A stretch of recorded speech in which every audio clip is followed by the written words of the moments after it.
And then Matt says, uh, so you're on, Matt. This is the comic book creator magazine point that you were making. Matt says, Dave, I don't know if you get Comic Book Creator magazine, but issue 38 has an interview with Rick Veitch, and he mentions how he prints Max Immortal and I think Rarebit Fiends through Amazon's self-publishing platform, kind of like Chris W. does. I was wondering if that might be a way forward for the phone books slash or swords, if you take Steve's suggestion. It's sort of print on demand. I think the Legends of Indie Comic Books book was printed that way and might be an idea. If you don't get Comic Book Creator, I can try to scan the relevant bits, or you could send a letter to Rick and ask him how it works. So, flipping through the magazine, which you people are seeing right now on the video, and the audio people, well, you're just going to have to go buy a copy of Comic Book Creator number 38 now, aren't you? But Rick talks about how he hooked up with the Kindle Direct paperback stuff and started publishing the Miracle Man and stuff. And then he kind of has a little bit to talk about variant covers, which is pretty neat. And how he uses social media to hook up with interested parties. And then talks about Amazon and the cartoonist kayfabe of sales effect. And that should be everything. So, back to Dave.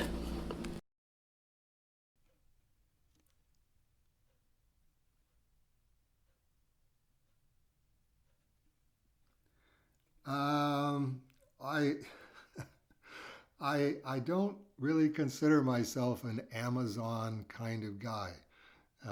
The name alone sends shivers up my spine. It's definitely an idea. I would be willing to experiment with that. Just I would probably get Rolly or somebody else and just say, um, we'll do a uh, remastered, let's say, Swords of Cerebus Volume One, the same thing that we did with Cerebus number one, and maybe offer that on Amazon, and then take a look and see what kind of orders we get on that. Um, how does Amazon pay? Are they okay with physical checks? I would guess that if anybody has abandoned physical checks, it's Amazon.com. Um, and then just say, well, okay, this is either a good fit or not a good fit. Um, if Rick Veitch was interested in saying, here's the numbers that I get, yeah, here's what a typical Rarebit Fiends or a typical um, Heroica volume sell when I publish it, and here's what I charge for it.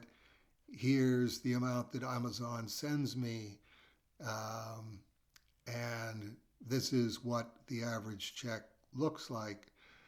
It's I would really have to see that because I'm turning 70 next year, and time is definitely of the essence.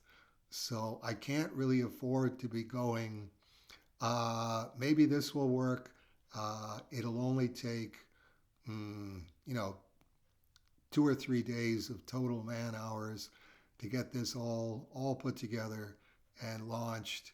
And then, if, as is typically the case, um, 6 months later, or 8 months later, or a year later, I get a check for $79.12. Uh, See, that's just not working for me. So I think, like as I was saying to Steve, I think we found our sweet spot. with the canned portfolios, accompanied by a Cerebus in Hell with a question mark comic book, a couple of variant covers, and we'll see where that goes.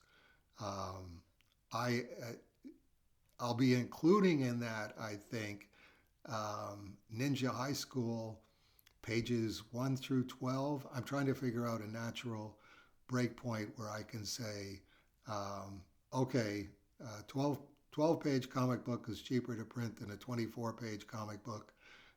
Here it is. It's part of the Kickstarter. You can not only order a Cerebus in Hell with a question mark, a new issue, you can also get the first installment in black and white, remastered by Sean Robinson, of Ninja High School Cerebus.